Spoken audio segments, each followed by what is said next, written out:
कर रहे 2 मिनट हो हाँ। गए। जय जिनेन्द्र। Vardhman education and research institute में आप सभी का बहुत बहुत स्वागत है।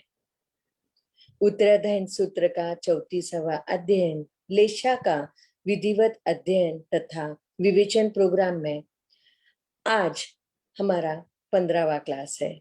परम पूज्य प्रीति सुधा जी महाराज साहब की सुशिष्या स्वाध्याय प्रेमी पूज्य श्री संयम प्रीति जी महाराज साहब जी एवं सौ शकुंतला जी चोरडिया इनके मुखारविंद से उत्तराध्ययन सूत्र की कड़ी चालू है और आप सभी जन बहुत ही अच्छी तरह से अध्ययन कर रहे हैं, इसलिए तहे दिल से आप सभी का बहुत बहुत स्वागत है। परम पूज्य संयम प्रीति जी महाराज साहब जी एक साथ मथेन वंदामी, भावपूर्वक मथेन वंदामी, श्रद्धा पूर्वक मथेन वंदामी। बोलिए शांतिनाथ भगवान की जय, आचार्य भगवंत की जय। नमो अरिहंताणम, नमो सिद्धाणम, नमो आयर्याणम, नमो वज्रायाणम, नमो लोये सवसाहुणम। एसो पंच नमोकारो सव पावपणासनो। मंगलाणं च सव्यसिं परमं हवै मंगलम्, परमं हवै मंगलम्। जेह स्वरूप समझाविना पाम्यो दुख अनंत। समझाव्युते पद नमो श्री सदगुरु भगवंत। समझाव्युते पद नमो श्री सदगुरु भगवंत। श्रीमिंदर स्वामी महाराज आपके क्या, भगवान आपके क्या, गुरु गोविंद जी महाराज आपके क्या। उत्तराध्ययन सूत्र के 34वें अध्ययन पर विवेचन करने की आज्ञा चाहते हैं। परम आदरणीय, परम वंदनीय, परम पूजनीय 24 तीर्थंकर भगवान, पंच परमेश्वरी भगवान तथा ज्ञानी, ध्यानी, त्यागी, तपस्वी समस्त ऊर्जा महापुरुषों के चरणों में भावपूर्वक वंदन। आराध्य गुरुदेव पूज्य श्री आचार्य भगवान तपसी जी महाराज साहब, पूज्य श्री माता जी महाराज साहब आदि समस्त बड़ों के चरणों में भावपूर्वक वंदन। संस्कार भारती वाणी भूषण पूज्य श्री प्रीति सुधा जी महाराज साहब, पूज्य श्री अरुण प्रभा जी महाराज साहब के चरणों में भावपूर्वक वंदन। यहाँ उपस्थित सभी धर्म प्रेमी, श्रद्धावान, जिज्ञासु भाइयों तथा सुशील बहनों, उत्तराध्ययन सूत्र का 34वां अध्ययन लेशा अध्ययन। लेशा के बारे में देख रहे हैं। लेशा का रस देख रहे हैं। कौन कौन सा रस कौन कौन सी लेशा में होता है और उसके अलग अलग प्रकार के उदाहरण देकर रस की परिभाषा हमें कराई गई है कि रस का मतलब उस लेशा में किस प्रकार का रस हो सकता है, उसका परिचय हमें कराया गया है। तो कल हमने 4 लेशा तक देख लिया था। कृष्ण, नील, कपोत और तेजो 4 प्रकार की लेशाओं में देखा था। कृष्ण लेशा में कड़वा रस होता है, अतिशय कड़वा रस होता है। नील लेशा में अतिशय तीखा रस होता है, अनंत गुणा तीखा रस होता है। जो जो भी उदाहरण दिए हैं उससे भी ज्यादा तीखा रस उसमें होता है। कपोत लेशा में कशेला रस होता है, तुरट रस होता है, कशेला रस होता है। तेजो लेशा में खट मीठा रस होता है, थोड़ा सा खट्टा खट्टा ज्यादा, मीठा कम, इस प्रकार का रस होता है। आज हम 5वीं लेशा देख रहे हैं, पद्म लेशा। पद्म लेशा उसमें 14वीं गाथा है। हमारी गाथा है 14, गाथा नंबर है 14। वर वारुणीय बरसो विविहान व आसवान जारी सवम। महु में रगत सबरसो एतो पम्हाय परेणम। एतो पम्हाय परेणम यानी इस प्रकार पद्मलेशा का रस जानना चाहिए, इस प्रकार का यहाँ वर्णन किया है। अब कैसे कौन कौन सा रस बताया है, अब इसमें थोड़े से अलग ही कल तक हमने जो देखे थे 4 लेशाओं में जो वर्णन किया है रसों का, वो वनस्पति का डायरेक्ट वर्णन किया है। कौन कौन सी वनस्पति का कैसा कैसा रस होता है, उस वनस्पति को बताकर उस रस की विशेषता बताई गई थी। आज का जो रस बताया है, पद्मलेशा का जो रस बताया गया है, और आगे तो इस पद्मलेशा के रस में उन्होंने नैसर्गिक वनस्पति का रस नहीं बताया है, नैसर्गिक वनस्पति में जो रस होते हैं उतना रस नहीं बताया है। ये कृत्रिम रस कैसे बनाए जाते हैं, कृत्रिम पदार्थ जो बनते हैं, उन पदार्थों का जो रस होता है, उन रसों की उपमा यहाँ दी गई है। पद्मलेशा में कृत्रिम रसों की उपमा दी गई है। जो मनुष्य स्वयं बनाता है, उस बनाने वाले रस की उपमा यहाँ दी गई है। क्योंकि हमारी बहनें जो रसोई वगैरह करती है, तो चीज़ें अलग-अलग होती है, पर उसका स्वाद एकदम अलग हो जाता है। स्वाद में अंतर आता जाता है। किसी का स्वाद मीठा स्वाद बनाती है, किसी का खट्टा स्वाद बनाती है। चीज़ें वही-वही होती हैं, पर उसमें थोड़ा कम-ज़्यादा प्रमाण करके स्वाद में चेंजेस लाते हैं। तो वैसे ये जो कृत्रिम बनाया जाता है, उसमें स्वाद का चेंज होता जाता है। अब यहाँ क्या कहा है, वर वारुणीय रस व रसो, वर वारुणीय व रसो, यानी वारुणी का अर्थ क्या होता है, यहाँ शराब अर्थ होता है। शराब बनाई जाती है। शराब इससे नहीं आती, पेड़ से, वनस्पति का प्रकार नहीं है, वो बनाई जाती है, मनुष्य बनाता है उसको। तो वर वारुणीय व रसो यानी उत्तम मदिरा के जैसा रस। मदिरा का भी अपना एक स्वाद होता है। वो कड़वा भी होता है, उसमें थोड़ी मिठास भी होती है और कड़वापन भी होता है। अलग प्रकार का उसका स्वाद होता होगा। कैसा है आपने को पता नहीं, अपन ने कभी चखा नहीं है, पर उसको कहते हैं कि थोड़ा-सा कड़वा, थोड़ा-सा मीठा, इस प्रकार का स्वाद वो होता है। तीखा अलग प्रकार का स्वाद होता है। तो वो वर वारुणीय व रसो। वर यानी उत्तम, उत्तम प्रकार की जो मदिरा होती है, उसका रस होता है। विविहानव आसवाणम। आसवाणम यानी क्या? आसव जो होते हैं, जो आयुर्वेदिक दवाइयाँ बनी जाती है, आयुर्वेदिक जो काढ़े बनाए जाते हैं, उनको आसव कहते हैं। जो काढ़ा होता है, उसको आसव कहते हैं। बहुत प्रकार के आसव, आयुर्वेदिक बहुत प्रकार की दवाइयाँ होती है। विविहान यानी विविध प्रकार की दवाइयाँ होती है। आसव के प्रकार बहुत ज़्यादा होते हैं। उसमें होता है कुमारी आसव, पंचरिष्टासव, आसवारिष्ट, महारसगंधादि आसव, फिर अश्वगंधारिष्टासव, लोहासव आदि अलग-अलग प्रकार के आसव होते हैं। बहुत प्रकार की दवाइयाँ होती हैं। जैसी-जैसी बीमारियाँ होती है, वैसी-वैसी वो दवाइयाँ बनाते जाते हैं। तो वो जो दवाइयाँ आसव जो होता है, आसव का अर्थ होता है काढ़ा, जो काढ़ा बनाया जाता है। बहुत सारी चीज़ों को इकट्ठा किया जाता है और उनको उसके ऊपर कुछ प्रक्रिया की जाती है और उससे वो लिक्विड बनाया जाता है, उसको आसव कहते हैं। तो उसका भी टेस्ट जो होता है, तो किसी का मीठा होता है, किसी का खट्टा होता है, किसी का थोड़ा-सा कषैला होता है, किसी का अलग-अलग प्रकार के टेस्ट होते हैं, कोई तीखा होता है, सभी प्रकार के आसव बनते हैं। आसव का टेस्ट भी अलग-अलग प्रकार का होता है, पर उनमें मिठास का प्रमाण थोड़ा-सा होता है, थोड़ा मधुरता उसमें थोड़ी-थोड़ी होती है। तो ये विविहाना आसवानम यानी विविध प्रकार के आसवों का रस जो होता है, उसकी जो टेस्ट होती है। और आगे कहा महु मेरगस्य वरसो, महु मेरगस्य, महु मेरगस्य यानी महु यानी मधु, मधु यानी शहद। शहद जो होता है, शहद का टेस्ट कैसा होता है? मीठा होता है। शहद जो मधुमक्खियाँ बनाती है उसको शहद कहते हैं। तो ये मधुमक्खियाँ क्या करती है, फूलों में से मधु इकट्ठा करती जाती है और अपना छत्ता बनाती है, उसमें वो इकट्ठा करती जाती है। बहुत बड़ा काम वो मधुमक्खियाँ करती जाती हैं। पर वो उन्होंने जो शहद इकट्ठा किया होता है, फूलों में से निकाल-निकाल कर जो वो शहद इकट्ठा करती है, उस शहद को मानव निकाल लेता है, उनसे छीन लेता है। तो वो प्रक्रिया अच्छी नहीं है, उसके कारण उसमें दोष बहुत ज़्यादा है और उस दोष के कारण से वो साधारणतः उसको महाभिगय में कहा गया है। मध जो शहद जो होता है, वो महाभिगय कहा गया है। साधारण लोग उसको नहीं लेते हैं, उपयोग में नहीं लाते हैं। कोई दवाई आदि के रूप में उपयोग में लेते हैं, पर साधारणतः मधु नहीं लिया जाता है। पर उसका टेस्ट जो होता है मधु का, शहद का जो टेस्ट होता है वो मीठा होता है, मीठा शहद होता है। महु मेरगस्य, मेरगस्य यानी यह भी एक प्रकार का मद्य है, मतलब शराब ही एक प्रकार की कुछ विशेष प्रकार की शराब होगी। तो इन सारी चीज़ों का जो रस होता है, वो रस कुछ खट्टा होता है, कुछ मीठा होता है, कुछ कषैला होता है, तीनों चारों प्रकार के रस उसमें मिक्स होते हैं। तो ऐसा जो रस है, इन सभी प्रकार का रस इन सभी प्रकार के रस की उपमा पद्मलेशा को दी गई है।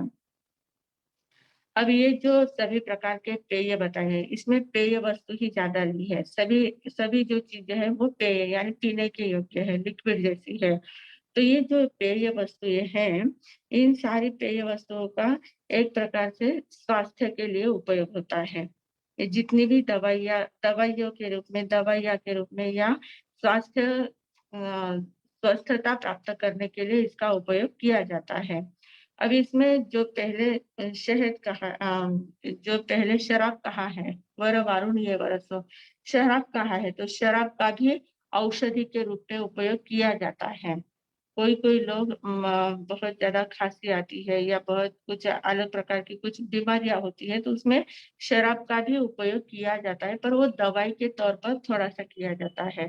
थोड़ी-सी शराब को दवाई में मिक्स करके दी जाती है, पर वो दवाई के तौर पर उपयोग है तब तक तो ठीक है, पर लोग क्या करते हैं, दवाई के तौर पर लेते-लेते उसकी आदत लगा लेते हैं और शराब एक ऐसी चीज़ होती है कि जिसकी एक बार आदत लग जाती है, थोड़ा-थोड़ा करते-करते जब वो पीने लग जाते हैं और उसकी जब आदत लग जाती है, तो वो व्यसन बन जाता है और वो व्यसनाधीन व्यक्ति जब बन जाता है, तो वो छूटना बहुत मुश्किल हो जाता है। मतलब वो खराब आदत होती है। शुरू में क्या होता है, व्यक्ति तनाव मुक्ति के लिए शराब पीता है। तनाव मुक्ति के लिए बहुत सारे अब जैसे हम लोग संसार में रहते हैं तो बहुत प्रकार के टेंशन्स होते हैं। गृहस्थ अवस्था में रहते हुए बहुत प्रकार के टेंशन्स होते हैं, बिज़नेस के टेंशन होते हैं, परिवार के टेंशन होते हैं, शरीर के होते हैं और भी बाकी प्रकार के बहुत सारे प्रकार के टेंशन होते हैं। तो लोग क्या करते हैं, उस टेंशन को कम करने के लिए कुछ उपाय ढूँढते हैं। तनाव मुक्ति का कुछ उपाय ढूँढते हैं और जब तनाव से भर जाते हैं तो ज़्यादातर लोग क्या करते हैं अपने दोस्तों के पास जाते हैं, दोस्तों के साथ बातें करते हैं, बातें करते-करते उनको अपना टेंशन कहते हैं कि कैसे-कैसे मैं टेंशन में आ गया हूँ, कैसी परिस्थिति में उपस्थित हो गई है। तो जो दोस्त होते हैं, अच्छे दोस्त होंगे तो वो अच्छी सलाह देंगे। अच्छा उनका टेंशन कम करने के लिए दूसरा कुछ उपाय बताते हैं। पर ऐसे कुछ दोस्त होते हैं जो उनको शराब की आदत लगा देते हैं कि तुम इतना टेंशन में हो ना, तो टेंशन मुक्त होने के लिए तुम एक पेग ले लो, थोड़ा-सा पी लो, तो आपको एकदम टेंशन लेस हो जाओगे और फिर बाकी आगे का देखा जाएगा। तो वो क्या होता है टेम्पररी टेंशन लेस अवस्था आती है। थोड़ी देर के लिए वो टेंशन क्योंकि जब शराब पी जाती है तो हमारी जो ज्ञानेंद्रिया होती है वो सुप्त हो जाती है। उतनी देर तक उसको सुप्त किया जाता है, वो सो जाती है और ज्ञानेंद्रिया जब सुप्त हो जाती है तो हमें हमारी बुद्धि कुछ काम नहीं करती है और बुद्धि कुछ काम नहीं करती है तो फिर टेंशन भी नहीं आता है, किसी प्रकार का टेंशन नहीं रहता है। पर उसका असर थोड़ी देर के लिए होता है। और वापस वो जब नशा उतर जाता है, तो नशा उतरने के बाद वापस टेंशन जो है वो वैसा ही रहता है, उसमें कोई फ़र्क नहीं पड़ता है। पर ये जो उपाय किया जाता है टेंशन मुक्ति का, ये गलत तरीका है। गलत तरीके से टेंशन मुक्ति का उपाय किया जाता है। जैसे कोई यात्रा कर रहा है, कोई पैदल यात्रा कर रहा है, विहार कर रहा है या कोई पहाड़ी पर चढ़ रहा है, साथ में पानी की बॉटल ले लेते हैं। थोड़ा-सा ज़्यादा पानी लेते हैं, पानी की एक ऐसा बड़ी बॉटल साथ में ले लेते हैं और थोड़ा-सा प्यास लगी है, थोड़ा-सा पानी पी लिया और जैसे-जैसे आगे चलने लगते हैं, तो वो बॉटल का बोझ होने लग जाता है, इतना पानी ढोना मुश्किल हो जाता है। पानी लेके चलना बहुत मुश्किल हो जाता है, तो क्या करते हैं, थोड़ा-सा पानी पी लिया था और बाकी का पूरा पानी उंडेल देते हैं, बॉटल छोड़ देते हैं और आगे चलते हैं। एकदम हल्कापन महसूस करते हैं, बॉटल छोड़ दी है, पानी उंडेल दिया है और एकदम हल्कापन महसूस कर लिया है। हल्कापन महसूस हुआ और आगे चलते जाते हैं। आगे चलते हैं, थोड़ा-सा आगे गए, थोड़ी देर तक क्योंकि धूप का समय होता है, थोड़ी देर आगे चले तो वापस प्यास लगती है, थकान महसूस होती है, प्यास लगती है। फिर उस समय पानी की वापस आवश्यकता महसूस होती है कि अरे! पानी चाहिए था, पर पानी तो पूरा उंडेल दिया था, वहाँ तो हल्कापन महसूस किया था, आनंद आ गया था। पर जैसे ही वापस प्यास लगी है, तो उस प्यास के कारण से पानी तो उंडेल गया, पानी तो है नहीं, अब क्या करना है? तो वो जो क्षणिक हल्कापन लगा था, वो कितना भारी पड़ जाता है। वही थोड़ी देर तक वो पानी ढोते हैं, आगे चलते हैं, तो जब भी प्यास लगती तब पानी पीते जाते हैं। पानी पीते-पीते आगे यात्रा एकदम शांति से हो जाती थी और पानी भी समाप्त हो जाता था, बोझ अपने आप हल्का भी हो सकता था। पर गलत उपाय सोच लिया, पानी को उंडेल दिया पूरा। बहुत बोझ हो रहा है इसलिए पानी को ढोल दिया और पानी को ढोल देने के कारण से आगे जाके उसकी ऐसी परिस्थिति आ गई कि पानी के बिना उसके प्राण जाने तक की बारी आ जाती है। तो ये जो उपाय होता है, इसको कहते हैं कि ये अस्थायी उपाय है। ये अच्छा उपाय नहीं है, पानी को ढोल देना ये अच्छा उपाय नहीं है। ऐसे तनाव मुक्त होने के लिए थोड़ी-सी शराब पी लेना ये अच्छा उपाय नहीं है। वास्तव में देखा जाए तो हमारे आध्यात्मिक क्षेत्र में तनाव मुक्ति के लिए बहुत सुंदर-सुंदर उपाय बताए हैं। टेंशन लेस होने के बहुत सारे उपाय बताए गए हैं। हमें क्या करना होता है, तनाव मुक्त होना मतलब हम क्या करते हैं, पर पदार्थ में हम जब अटकते हैं, उसके बारे में जब सोचते हैं, तो तनाव से भर जाते हैं। तो पर में अटके हैं इसलिए तनाव से भर जाते हैं। जब पर से हमारा रिश्ता तोड़ते हैं, स्व में आने का प्रयास करते हैं, तो अपने आप तनाव कम हो सकता है। तो तनाव मुक्ति के अलग-अलग प्रयोग यहाँ पर किए जाते हैं। आध्यात्मिक क्षेत्र में तनाव मुक्ति के लिए अलग-अलग प्रकार के प्रयोग किए जाते हैं। उसमें स्थायी उपाय होते हैं। स्थायी उपाय होते हैं और उसमें से कुछ अचूक उपाय ऐसे होते हैं कि जैसे ध्यान करना है। ध्यान करना है ये तनाव मुक्ति का सर्वश्रेष्ठ उपाय है। तो ध्यान करना मतलब क्या होता है? हम लोग सिर्फ आँखें बंद करके बैठ गए और विचार तो इतने ज़्यादा आ रहे हैं, तो विचार आ रहे हैं उसमें तो टेंशन और भी ज़्यादा बढ़ रहा है। तो वैसे सिर्फ ऐसे आँखें बंद करके ध्यान में बैठ गए तो उससे हमारा टेंशन कम होने वाला नहीं है। तो टेंशन कम होने के लिए जो ध्यान करना है, उस ध्यान की भी अपनी एक पद्धति होती है, एक विशेषता होती है, एक उसकी विधि होती है। उस विधि के अनुसार जब हम ध्यान करते हैं, तो उससे अपने आप तनाव, टेंशन कम होता जाता है। तो कैसी विधि होती है? जैसे हम ध्यान के लिए बैठते हैं हमने उस दिन देखा था तत्समोत्तरी करनेनम, प्रायश्चित्त करनेनम पूरा फेरा था। उसके लास्ट में कहा जाता है ठाणेनम, मोणेनम, छाणेनम, अप्पानम, ओसिरामि। ये शब्द हम बोलते हैं। तो इसका अर्थ क्या होता है? ठाणेनम यानी क्या? स्थान ग्रहण किया है। ठाणेनम का अर्थ होता है कि हमने स्थान ग्रहण किया है। मोणेनम यानी मौन को स्वीकार किया है। मौन स्वीकार किया है। ध्यानेनम यानी ध्यान करने के लिए अप्पाणम ओसिरामि यानी अपने आप को बहिर्जगत से अलग कर रहे हैं। हम बहिर्जगत से अलग हो रहे हैं। बहिर्जगत के साथ अपना रिश्ता अभी थोड़ी देर के लिए हम कनेक्शन तोड़ रहे हैं। हम अपने में स्थिर होने के लिए स्थिर हो रहे हैं, ध्यानस्थ बैठ रहे हैं। मतलब जब ध्यान करते हैं तो मन, वचन, काया से ध्यान करना है। कायिक पहले पहले कायिक ध्यान होता है। कायिक ध्यान यानी क्या? कि पूरा शरीर हमारा स्थान ग्रहण किया है, जिस स्थान में बैठे हैं, जिस आसन में बैठे हैं, उस आसन में एकदम स्थिर हो जाना है। इतनी स्थिरता लाना है कि उस स्थिरता के कारण से हमारा शरीर बिल्कुल भी हलन-चलन ना करे, पूरा शिथिलीकरण कर लेना है। शरीर में किसी प्रकार का तनाव नहीं रखना है, एकदम तनाव मुक्त होकर, रिलैक्स होकर एकदम ऐसे बैठ जाना है। तो रिलैक्स होकर जब बैठ जाते हैं तो उसमें हमारा आधा तनाव आधा टेंशन रिलीज़ हो जाता है, आधा टेंशन कम हो जाता है। फिर मोनेनम मतलब मानसिक ध्यान, वाचिक ध्यान, फिर वाचिक ध्यान करना है। वाचिक ध्यान यानी मौन स्वीकार करना है। मौन पूरी तरह से मौन लेना है, काष्ठ मौन जिसको कहते हैं। मौन में मतलब मन में भी नहीं बोलना है, शब्दों का उच्चारण ही नहीं करना है। शब्दों का उच्चारण ही नहीं करना है, एकदम पूरी तरह से मौन हो जाना है। तो मौन हो जाना ये वाचिक ध्यान है।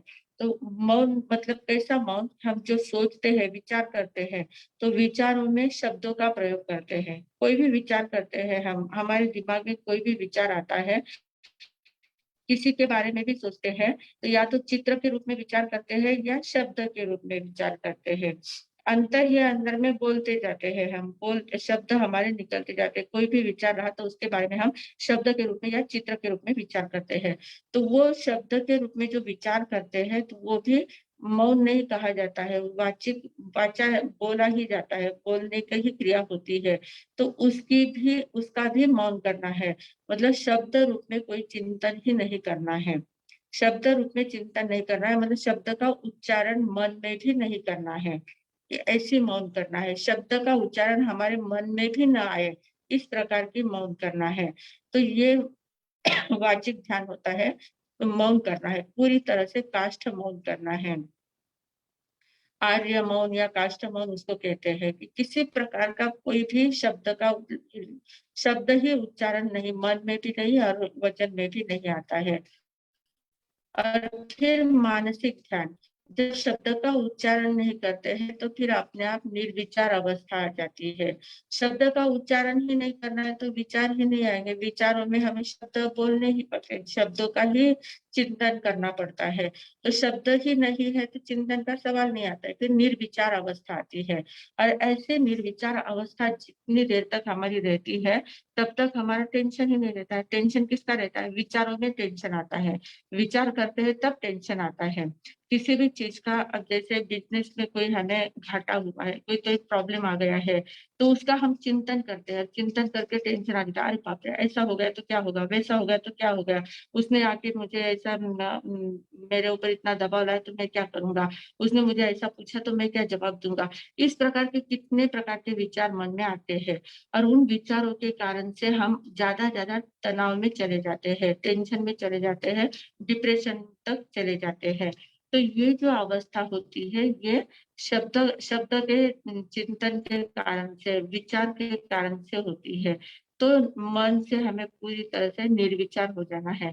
वाचिक ध्यान जब करते हैं तो शब्दों का उल्लेख नहीं होता है, शब्द का उल्लेख नहीं हुआ तो चिंतन अपने आप कम होता जाता है, तो एकदम रिलैक्स महसूस होता है, एकदम स्थिरता आ जाती है। कायिक स्थिरता है, वाचिक स्थिरता है और मानसिक स्थिरता है। तीनों स्थिरताएं जब आ जाती है तब हमारी ऊर्जा, हमारी जो निकल रही है, ऊर्जा निकल रही है, जो मनोदशा है, वो कहीं ना कहीं तो काम में लगने ही वाली है। क्योंकि वो ऊर्जा तो शांत बैठने वाली नहीं है, वो तो कुछ स्पंदन जो निकलते हैं, अंतर से जो स्पंदन निकलते हैं, अध्यवसाय जो निकलते हैं, जो लेशा है, वो लेशा कहीं ना कहीं तो काम करने ही वाली है। तो ये पद्मलेशा जो है, ये पद्मलेशा ये काम करती है कि जब हम ऐसी अवस्था में बैठ जाते हैं तो वो अपने अंतर के स्पंदनों को महसूस करने का काम करती है। हमारा ध्यान जो है वो आंतरिक स्पंदनों को महसूस करने में लगा देती है। और जब हम आंतरिक स्पंदनों को महसूस करने में लग जाते हैं तो अंतर में बहुत ज्यादा स्पंदन हमें महसूस होते जाते हैं और उसमें इतना ज्यादा शांति का अनुभव होता है, सुख का अनुभव होता है, आनंद का अनुभव होता है, अलौकिक शांति का अनुभव उसमें होता है। और ऐसे अलौकिक सुखद स्पंदन हमें महसूस होते हैं क्योंकि अंतर में सुख ही सुख है, आनंद ही आनंद है। बाहर गए तो बाहर टेंशन है, हमारी चेतना बाहर जाती है तो बाहर में टेंशन है, बाहर में सभी प्रकार के सुख है, दुख है, बाहर में सब कुछ है। पर अंतर में झांका जाए तो अंतर में सिर्फ सुख ही सुख है, दुख का वहां नामो निशान नहीं होता है। क्योंकि आत्मा का गुण है सुख, आनंद को देना है, सुख को देना है, शांति को देना है, यह आत्मा के गुण है। तो उन गुणों का स्पंदन हमें होने लगता है, उन गुणों का एहसास हमें होने लगता है। हम महसूस करते हैं कि अंतर में कितनी शांति मिलती है, कितना आनंद मिलता है। तो ये सुखद अनुभव होने लगता है, सुखद स्पंदन हमें अनुभव में आने लग जाते हैं। और जब हम पदार्थों के स्पंदनों को अनुभव करते हैं, बाह्य पदार्थों के स्पंदनों को अनुभव करते हैं, तब दुख की अनुभूति होती है, उसमें हमें दुख मिलता है, तनाव होता है। तनाव की बातें, टेंशन की बातें जो आती है वो बाहर में हमारी चेतना जाती है, बाहर के स्पंदनों को महसूस करते हैं तो दुख का अनुभव होता है, तनाव का अनुभव होता है। पर जब आंतरिक भीतर के स्पंदनों का अनुभव करते हैं, आंतरिक स्पंदनों का अनुभव जब हमें होने लगता है तब हमें अलौकिक सुख की अनुभूति होती जाती है। तो ये अलौकिक सुख को देने वाली पद्मलेशा है। पद्मलेशा को अगर हमने सच्चे ढंग से लिया है, सही ढंग से उसका हमने उपयोग किया है, क्योंकि पद्मलेशा में क्या है, थोड़ी सी मदिरा क्या करती है, मदिरा नशा चढ़ाने का काम करती है। तो ये जो नशा है ये तो क्षणिक नशा है, वो घातक नशा है। वो जो मदिरा का नशा होता है वो घातक नशा होता है। ध्यान भी एक प्रकार का नशा है। ध्यान में जब हम चले जाते हैं तो हम बाह्य जगत को भूल जाते हैं, अपने शरीर को भी भूल जाते हैं, अंतर जगत में प्रवेश कर लेते हैं। तो अंतर जगत में जब प्रवेश हो जाता है तो वो अलौकिक सुख की अनुभूति देने वाला होता है।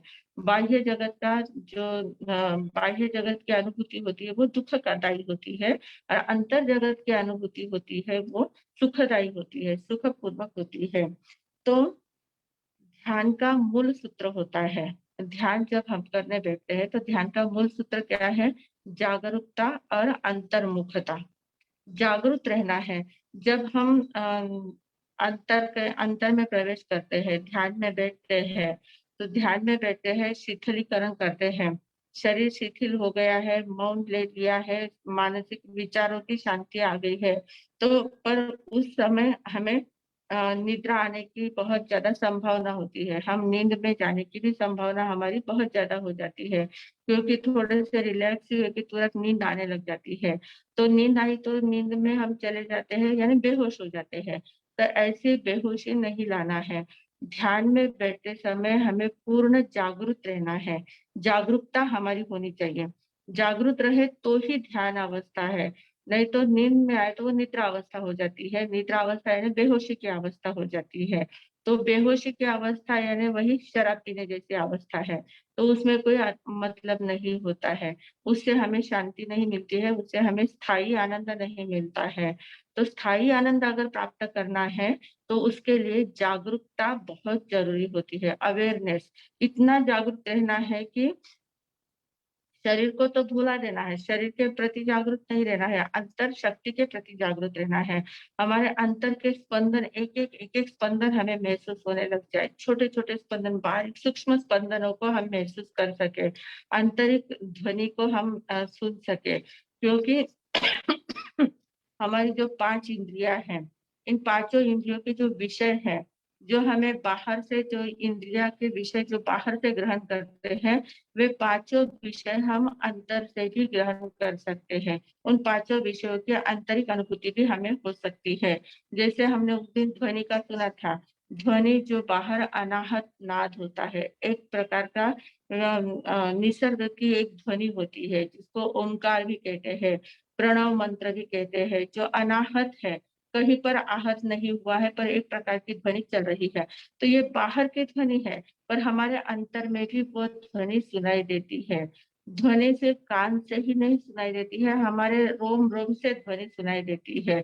ऐसे जब हमें स्थिरता आ जाती है, पूरी जागरूकता आ जाती है, तो उस ध्वनि को हम रोम-रोम से सुन सकते हैं। पूरे शरीर से हम ध्वनि को महसूस कर सकते हैं। ऐसे आंतरिक ध्वनि का हम अनुभव ले सकते हैं। आँखें बंद करके बैठे हैं, आंतरिक प्रकाश का अनुभव होता है, आंतरिक रूप का अनुभव होता है, आंतरिक गंध का अनुभव होता है। एक अलग प्रकार की गंध हमारे अंदर से ही गंध निकलती है, आंतरिक गंध का अनुभव होता है, आंतरिक रस टपकता है, रस का भी अनुभव होता है। जैसे हमारे तालू से जब ध्यानावस्था में जो लोग बहुत लंबे समय तक ध्यान में बैठ जाते हैं, जिनकी समाधि लग जाती है, जो समाधि लगने के बाद महीने-महीने भर तक वो अपना ध्यान नहीं हटा सकते, इतनी ज़्यादा समाधि जिनकी लग जाती है, तो उनके शरीर की उनका शरीर जो स्वस्थ कैसे रह सकता है? अगर इतनी देर तक खाना नहीं, पीना नहीं, कुछ भी नहीं करना है, ध्यान में अगर बैठे रहे हैं, तो शरीर की शक्ति कैसे टिकी रहेगी?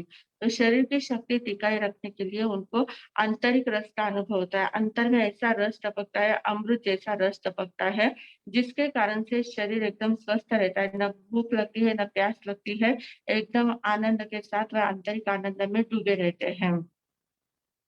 हम देखते हैं भगवान महावीर स्वामी कितने-कितने दिनों तक ध्यान साधना में खड़े रहते थे। जंगलों में जाते थे, ध्यान में खड़े रह गए, 15 दिन कहाँ बीत गए, महीने कहाँ बीत गए, 2 महीने, 4 महीने, 6 महीने, कहाँ-कहाँ कितनी देर तक वो ऐसे खड़े ही रह जाते थे। ध्यान में इतने उतर जाते थे, अंतर की समाधि में इतने लग जाते थे।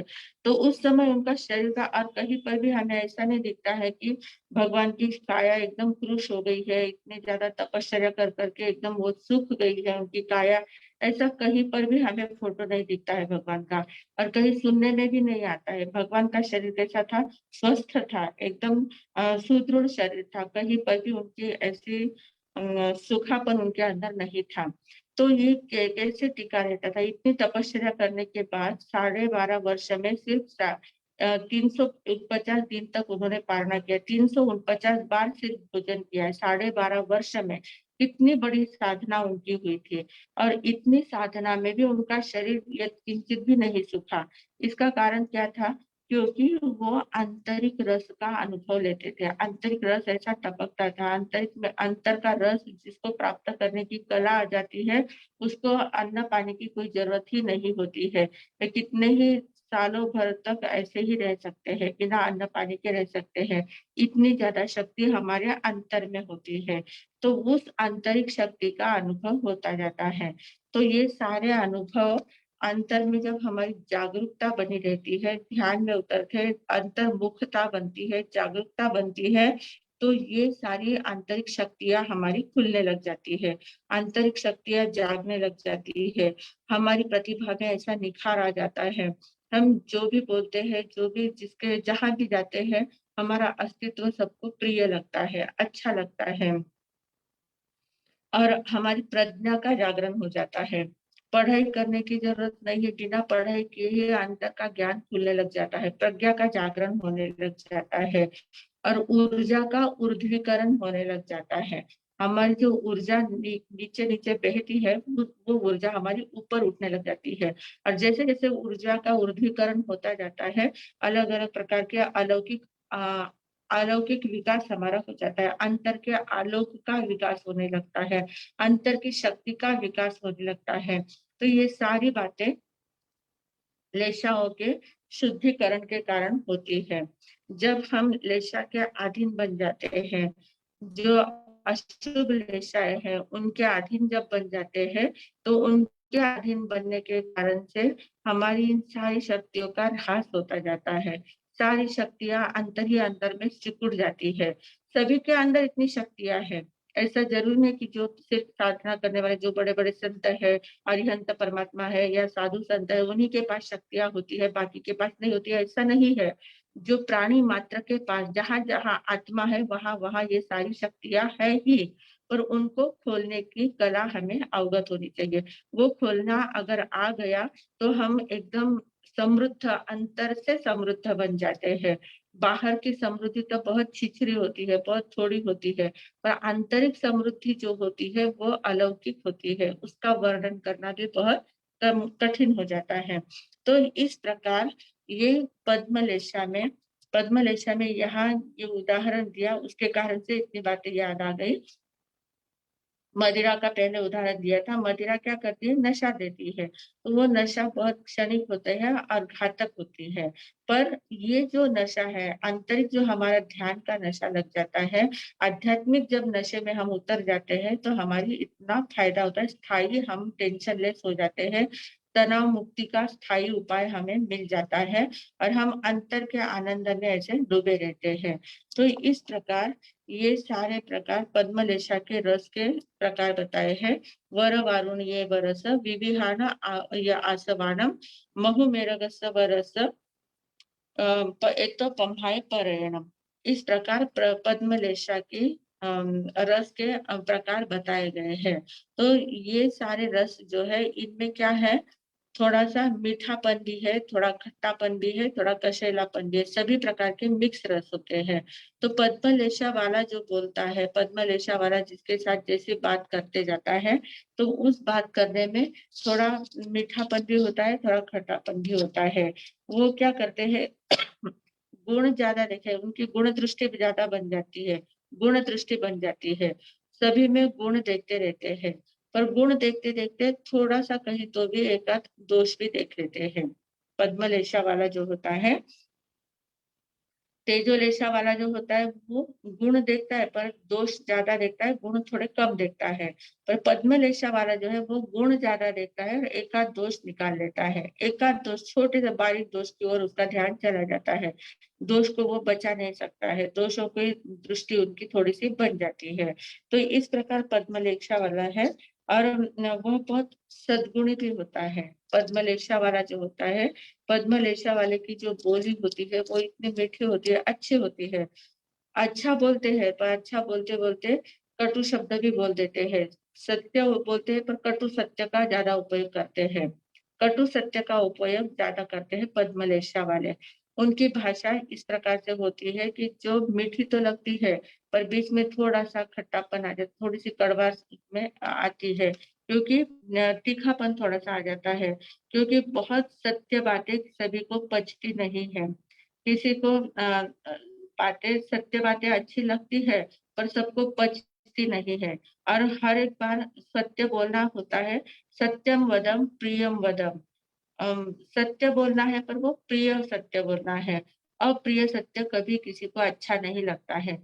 जो हमें अच्छा लगता है वही सत्य आप बोलते हैं तो वो बात हमें स्वीकार होती है। पर जो बात हमें अच्छी नहीं लगती है और वो सत्य भी है, पर फिर भी वो कड़वी सत्य है, कटु सत्य है तो वो हमें अच्छा नहीं लगता है। तो इस प्रकार कटु सत्य की बात करने वाले पद्मलेशा वाले होते हैं। तो ये पद्मलेशा का रस का वर्णन हमने देखा है। आगे है हमारा शुक्ल लेशा का रस। शुक्ल लेशा वाले जो होते हैं वे मधुर ही मधुर होते हैं, मधुर रस वाले होते हैं, मीठा रस है। शुक्ल लेशा का रस कैसा है? पूर्णतः मीठा रस होता है। और वो मीठे रस के लिए कौन-कौन सी उपमाएँ दी गई है, वह हम 15वीं गाथा में देखते हैं। 15वीं हमारी गाथा है खज्जूरमुद्दीय रसो, क्षीर रसो, खंड शक्कर रसो वा, एक अनंत गुणो रसो सुखाय नायको। एक अनंत गुणो रसो सुखाय नायो। सुखाय यानी शुक्ल लेशा का रस नायको यानी जानना चाहिए। एक तो भी अनंत गुण, इससे भी अनंत गुणा। अब किससे अनंत गुणा है?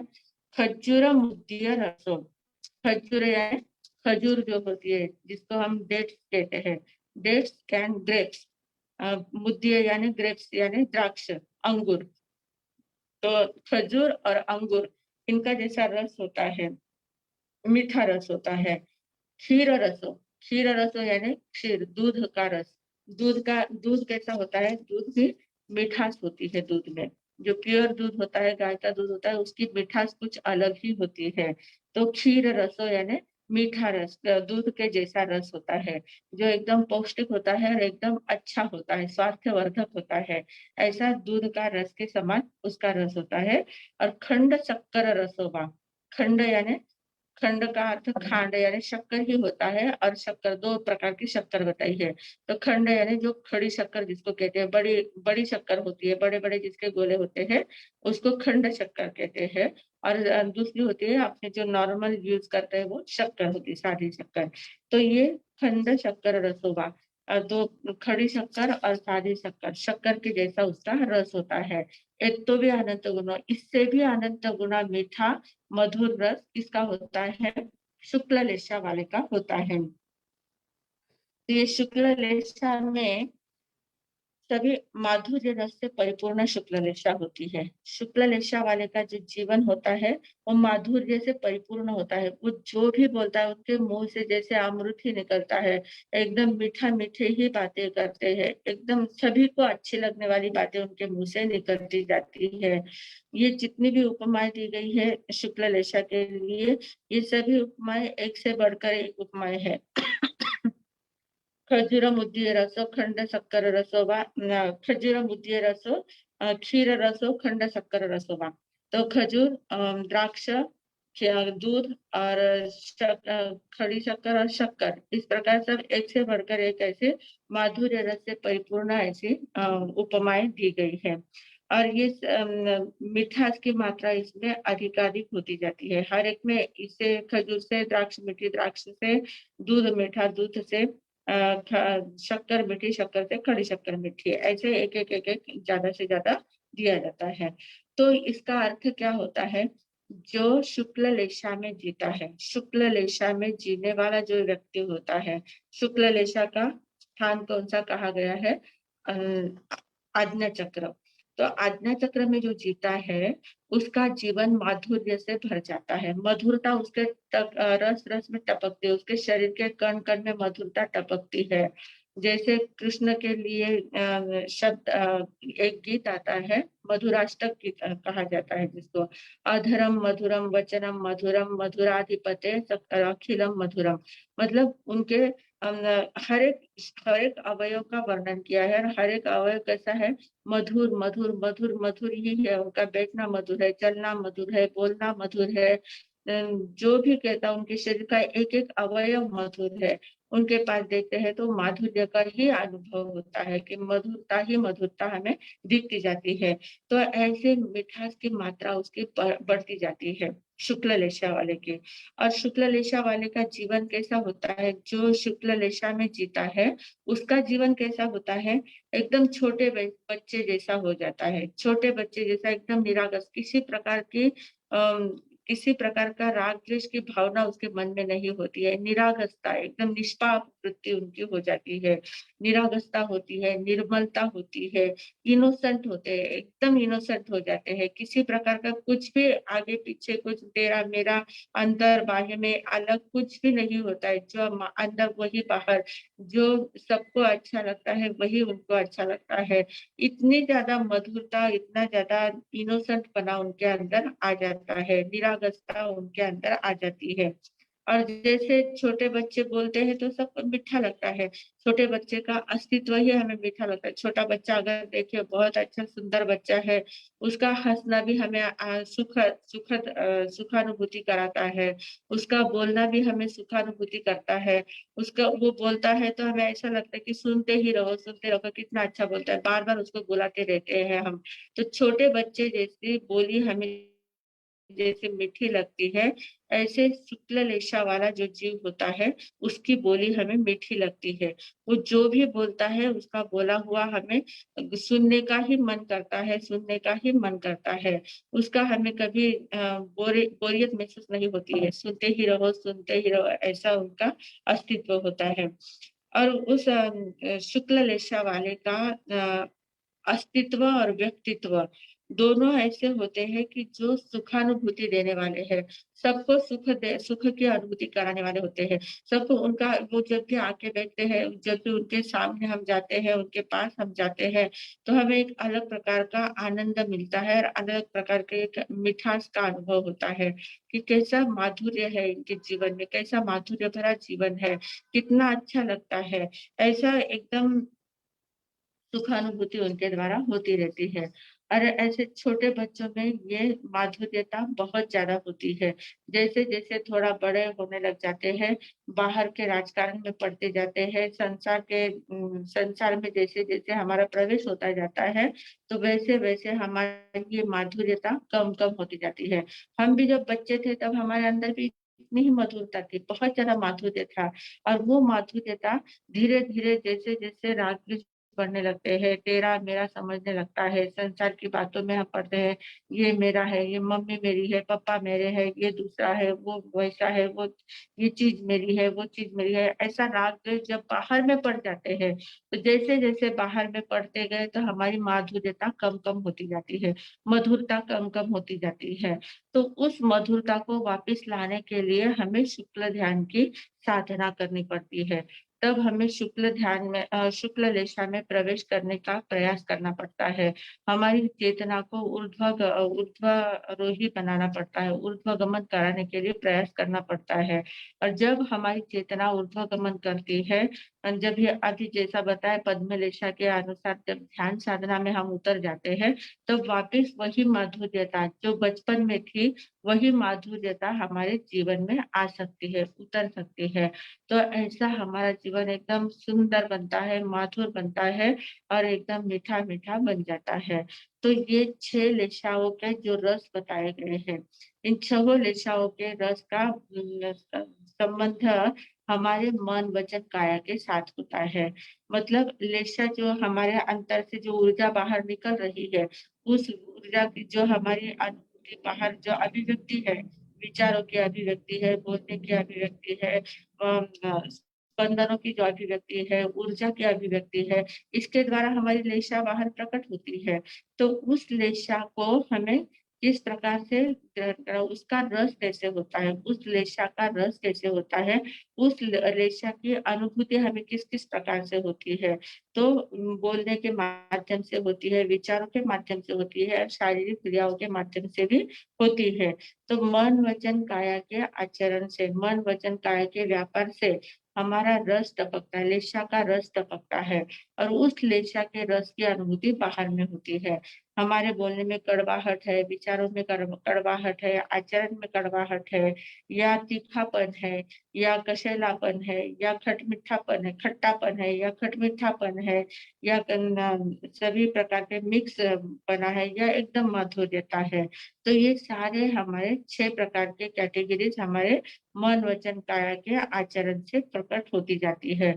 और बाहर में जैसे जैसे प्रकट होती है, हमारे संपर्क में जो जो भी लोग आते हैं उनको वैसी अनुभूति हमारे कारण से होती जाती है।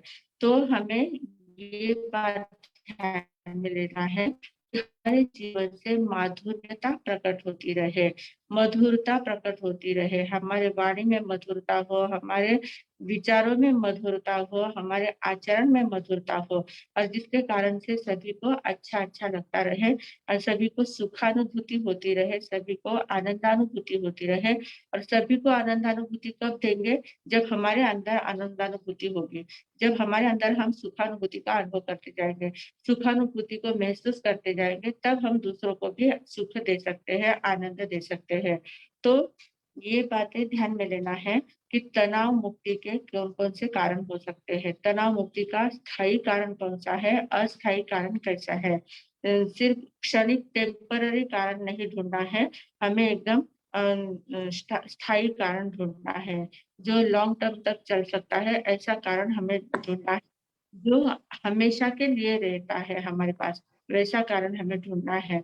तो वैसा कारण ढूंढने के लिए, क्योंकि तनाव सभी के पास है, अभी जो भी व्यक्ति देखो, छोटे बच्चे से लेकर बड़े बुजुर्ग तक सभी तनाव में रहते हैं, सभी को टेंशन, किसी किसी बात का टेंशन रहता है। वो बात अलग है, कोई ज्यादा टेंशन लेता है, कोई ज्यादा टेंशन देता है, कोई किसी को देता भी है और कोई बहुत ज्यादा लेता भी है। तो ये टेंशन लेना और देना, ये जो हमारी आदत हो गई है, टेंशन बहुत लेने की आदत होती है। बहुत लोग ऐसे इतने सेंसिटिव मन वाले होते हैं, इतने सेंसिटिव हो जाते हैं कि छोटी सी बात, किसी ने हमारी ओर देखकर थोड़ा सा उधर मुंह फेर लिया तो भी तुरंत टेंशन आ जाता है कि उसके मन में ऐसे मेरे बारे में क्या विचार आए होंगे, वो क्यों इस प्रकार से कर रहा है, उसने क्यों। अब 2 व्यक्ति कोई बोल रहे हैं, बातें कर रहे हैं, हम वहां से जा रहे हैं, उन्होंने हमारी ओर देखा और वापिस अपने बातों में लग गए, तो तुरंत हमें क्या लगता है कि हमारे बारे में, मेरे ही बारे में वो कुछ बोल रहे हैं, और मेरे बारे में क्या बोल रहे होंगे, अच्छा बोल रहे हैं या बुरा बोल रहे हैं। तो तुरंत मन में एक प्रकार का टेंशन आ जाता है। ऐसी छोटी छोटी बातें होती है, उन छोटी छोटी बातों का हम इतना ज्यादा टेंशन ले लेते हैं, और टेंशन के कारण से हमारे जीवन से माधुर्य को हम घटाते जाते हैं, हमारे जीवन की मधुरता हम घटाते जाते हैं। टेंशन के कारण से हम सिकुड़ते जाते हैं, अंतर ही अंदर सिकुड़ते जाते हैं, हमारी शक्तियों को सिकुड़ लेते हैं। तो हमें टेंशन लेस होना है, और टेंशन लेस होने के लिए इस प्रकार ठाणेनम, मोणेनम, झाणेनम, कायिक, वाचिक और मानसिक तीनों प्रकार का ध्यान करके एकदम स्थिर होना है और आंतरिक स्पंदनों का अनुभव करना है। अगर इस प्रकार आंतरिक स्पंदनों का अनुभव करते रहेंगे तो निश्चित रूप से आप भी आनंद का अनुभव करेंगे, औरों को भी आनंद का अनुभूति कराएंगे, और इस जन्म में भी आनंद आएगा, अगले जन्म में भी अनंत सुख मिले बिना नहीं रहेगा। इतना ही बोलकर मैं विराम हूँ। ओम शांति।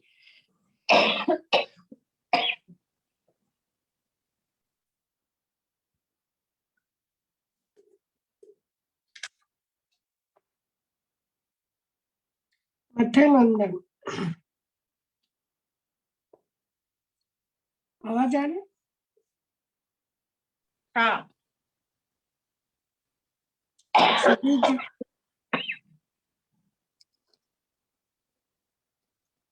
खांसी आ रही, हाँ, थोड़ी सी आ गई। लेकिन क्लास होने के बाद भी अच्छी बात। सभी को, सभी जिज्ञासु साधकों को भावपूर्वक नमस्कार। लेशा विषय जटिल कहते कहते इंटरेस्टिंग बनते जा रहा है, क्योंकि लेशा के रस ने हमें सभी को एकदम अलग दिशा बताई है। लेशा का रस हमने देखा था, कृष्ण का कड़वा, नील का तीखा, कपट का कशेला, तेजो लेशा का खट्टा मीठा। आज ये सारे रस कैसे थे? नैसर्गिक रसों का वर्णन था। लेकिन आज का जो पद्मलेशा और शुक्ललेशा, ये मानव निर्मित बात है, बहुत बड़ी बात है। अभी इसमें मानव निर्मित कृत्रिम रसों का वर्णन। अभी पहले तो कैसा कड़ा शराब का बताया, मुझे तो ऐसा लगा था पद्मलेशा के लिए शराब का कैसा बता रहे हैं, लेकिन हमारी अवस्था कैसी है, हम किस तरह नशे में जाते हैं, हमारी अवस्था के लिए उन्होंने ये शब्द उच्चारण किया है कि शराब कैसा कड़वा भी होता है, मीठा से होता है, लेकिन थोड़ी देर के लिए नशा आती है और वो भी क्षणिक और घातक होती है। नशा कहीं अभी स्थायी नशा कैसे आनी चाहिए? तो ध्यान के माध्यम से।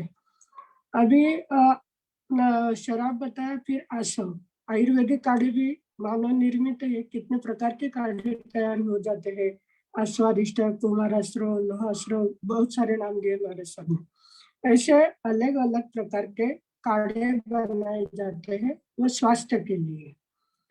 और मधु यानी जो विगय है, महाविगय जो बताया गया है मधु, फिर वो भी कैसा होता है? औषधि स्वरूप होता है। तो उसका भी थोड़ा उपयोग करने से, औषधि से उपयोग करने से स्वास्थ्य के लिए ठीक रहता है। उसका भी स्वाद कैसा होता है? मीठा होता है। और एक ये बताया मेरा यज्ञ, वो भी क्या है? एक पेय है। तो ये सारे जो बताए, जो मानव निर्मित है, वो सारे स्वास्थ्य के लिए है। और पेय वस्तु यानी स्वास्थ्य के लिए है। लेकिन तनाव मुक्ति के लिए जो स्थायी उपाय बताया है, ठानेनम, मोनेनम, झानेनम, अपान, ओसिरामी। ठानेनम यानी शरीर का शिथिलीकरण कर रिलैक्स होना है। मोनेनम यानी आर्य मौन।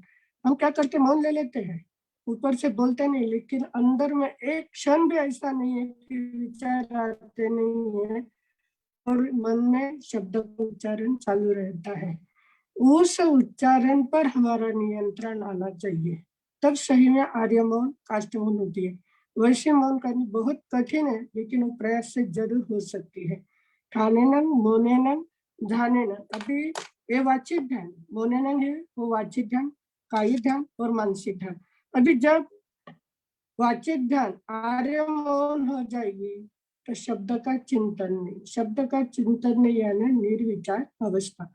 निर्विचार अवस्था जब आती है तब हमारा अंतर में प्रवेश होता है और अंतर जगत की यात्रा हम शुरू कर देते हैं। और तब हमें अंतर के स्पंदन महसूस होते हैं, अलौकिक शांति, अंतर में ही सुख है, उसका अनुभव हमें होने लगता है। बाह्य पदार्थ से, बाह्य पदार्थ के स्पंदन से बाह्य बातों की जानकारी होती है, लेकिन आंतरिक स्पंदन से अंतर जगत में हमारा प्रवेश होता है। तनाव की अर्थात बाह्य पदार्थ से तो दुख और तनाव की अनुभूति होती है, लेकिन ध्यान की जब अंतर्मन में जब प्रवेश हो जाता है तो वो कैसा होता है कि एक अंतर्ध्वनि सुनने लगते हैं, सूक्ष्म स्पंदनों को महसूस करते हैं और जो अनाहत नाद है वो अपने आप सुनाई आता है। आंतरिक प्रकाश का भी अनुभव होता है, आंतरिक रस का भी अनुभव होता है, आंतरिक गंध की भी अनुभव होती है। यानी इस अंतर जगत में कितनी बातें समाहित है, लेकिन उससे हम पूर्णतः कैसे अपरिचित है, क्योंकि ध्यान साधना हमारी अभी तक शुरू हुई नहीं। जब तक ध्यान साधना शुरू नहीं होती तब तक अंतर जगत का आनंद हम नहीं ले सकते। और ध्यान का मूल क्या है? जागरूकता। अभी ध्यान में बैठते हैं, हमारे सामने कहा बात बराबर है, आंखें बंद करिए तो नींद आने लगती है, और नींद आने क्या है? बेहोशी अवस्था। बेहोशी अवस्था में कुछ होने वाला नहीं, बेहोशी रहेंगे हम, लेकिन जब जागरूक रहेंगे तब अंतर का आनंद हम ले सकते हैं। अभी ये जो पद्म लेशा और शुक्ल लेशा, ये क्या है? उच्च कोटि की लेशा है कि उसमें हमारे अंतर जगत का अनुभव हम ले सकते हैं। और अंतर जगत में पहुंचने के लिए ध्यान साधना का हमें प्रयोग शुरू करना चाहिए। तुरंत होगा नहीं, लेकिन जब प्रैक्टिस करेंगे थोड़ी थोड़ी देर के करते करते एक दिन निश्चय ऐसा आएगा कि शुक्ल ध्यान तक पहुंचने का प्रयास करेंगे। अशुभ लेशा से क्या हो जाती है, सारी शक्तियां कुंठित हो जाती है। और शुभ लेशा से क्या होता है कि आंतरिक समृद्धि हमारी बढ़ती जाती है और सारी शक्तियां कैसी होती है, प्रकाशित होती है। अभी और पद्मलेशा का विशेष गुण क्या है कि गुण दृष्टि वाला होता है। उनको दोष एखादा दूसरा दोष दिख जाता है, लेकिन गुणों को क्या गुणग्राही होते हैं। तेजोलेशा वाले गुणग्राही होते हैं, लेकिन दोषों पर भी ज्यादा ध्यान जाता है। गुणों पर ध्यान जाता ही है, लेकिन दोषों को भी वो देख लेते हैं। लेकिन पद्मलेशा वाले गुणग्राही और दोष थोड़ा बहुत देखते हैं। और शुक्ल लेशा वाला क्या है, शुक्ल लेशा वाले अगर बन गए तो फिर क्या है, पूर्णतः सबसे क्या हो जाते हैं, निस्पृह अवस्था, आज्ञा चक्र में जीने वाले। उनके चलने में, बोलने में, बैठने में, जो भी क्रिया करते हैं उसमें क्या होता है, माधुर्य का रस टपकता है। क्योंकि उनको सारी वैसे ही उपमा दी है। खजूर, अंगूर, खजूर से अंगूर मीठे, अंगूर से दूध की मिठास, दूध से खड़ी शक्कर और शक्कर से खड़ी शक्कर। यानी ऐसे उदाहरण भगवान ने हमें हमारे सामने उपस्थित किए हैं कि इन बातों में मिठास ही मिठास होती है। बिल्कुल भी कड़वा नहीं, तीखा नहीं, कशेला ना, कुछ नहीं, जिसमें सारी मिठास होती है, ऐसी शुक्ल लेशा। और शुक्ल लेशा के कारण सभी का निष्पाप अवस्था, निरागस अवस्था, राग द्वेष रहित अवस्था हो जाती है। और शुक्ल लेशा वाले की बोली, जब उनके गुण ही मीठे हैं तो बोली भी कैसी लगती है, मीठी लगती है। उनका अस्तित्व और व्यक्तित्व क्या होता है, हमेशा सुखानुभूति देने वाला ही होता है। अपने चेतना को ऊर्ध्वगामी बनाने का प्रयास करना है तो हमें इस सारे रसों पर चिंतन करना पड़ेगा।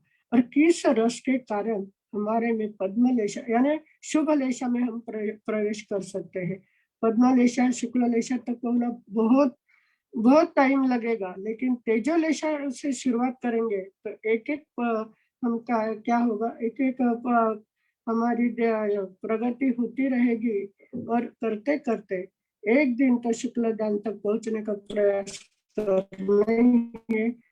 अगर इस लेशा के रस पर अगर हम चिंतन कर रहे हैं और ध्यान की साधना अगर हमारी शुरू हो गई तो निश्चय में अंतर जगत में प्रवेश करके अंतर जगत का आनंद लेने का हम अनुभव लेंगे और सुख का अनुभव हम कर सकेंगे। तो सभी ने इसके पर चिंतन करने का प्रयास करेंगे। इसी मंगल भावना के साथ मैं विराम लेती हूँ। धन्यवाद आशी जी। आगे रेज हैंड किया है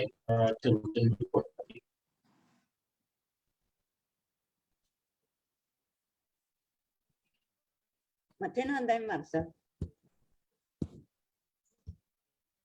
आवाज आ रहा है? आवाज नहीं आ रही? हाँ मथे नोंधाय मार्सा। हाँ बोलो। वो जी को पद्मलेशा की जो गाथा है उसमें बाकी सब गाथा में इतने वो अनंत गुणों दिया हुआ है, खाली पद्मलेशा में भी इतने भी अनंत गुणों नहीं दिया, क्यों बोला ऐसा?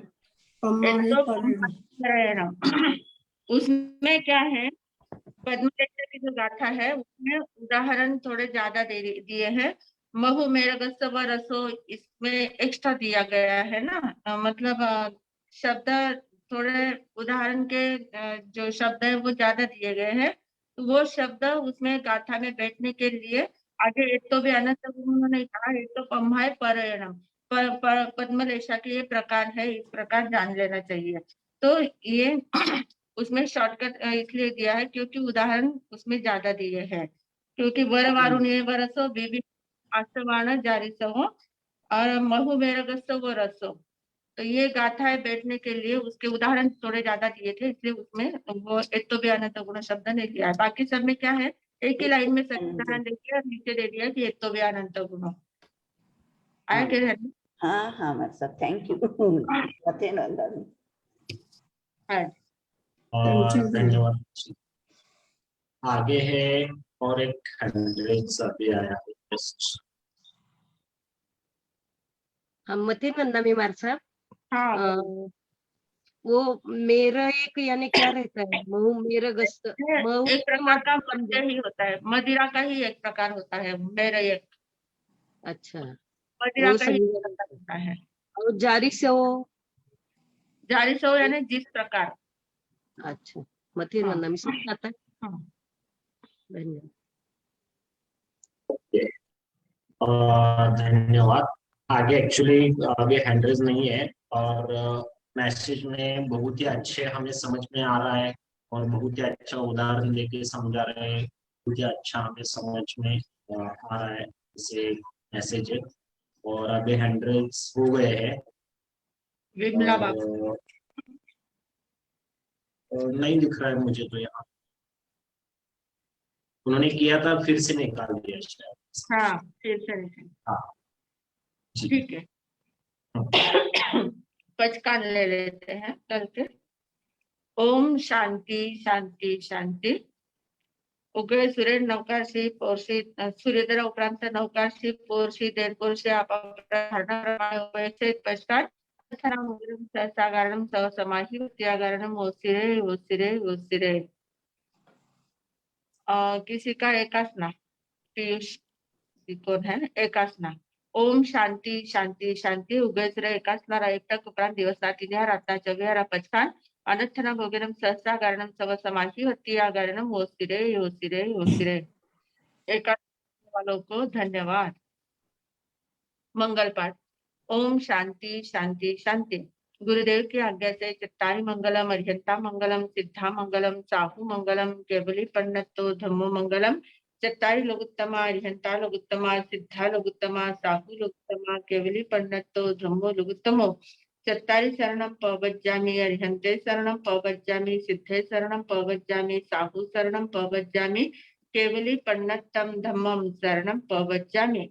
4 मंगल, 4 उत्तम, 4 शरणा, दुख हरना सुख करना और शरणा कोई जो पवित्र प्राणी आदरे तो अक्षय अमर पद।